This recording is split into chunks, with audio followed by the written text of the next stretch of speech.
southwestern Will County in northeastern Illinois. County in northeastern Illinois until 4:45 p.m. At 4:20 p.m., a severe thunderstorm was located over Plainfield, moving northeast at 60 miles per hour. Hazard, 60 miles per hour with gusts. Source, radar indicated. Impact, expect damage to roof. Entries. This severe thunderstorm will be near Naperville around 4:25 p.m. Romeoville around 4:30 p.m. Bolingbrook, Woodridge and Warren around 4:35 p.m. Wheaton, Downers Grove, Very loud. Areas in Pleasant Hills around 4:40 p.m. Lombard, Carroll Stream, Glendale Heights, Glen Ellen, Oak Brook, Villa Park, and Whitfield around 4:45 p.m. Other locations impacted by the severe thunderstorm include Crystal Lawn, Oak Brook Terrace, and York Center, including the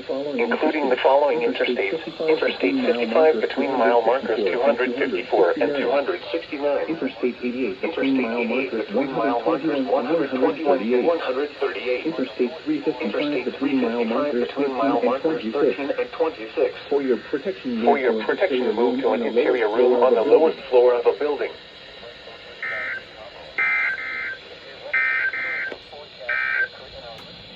This is NOAA's weather radio.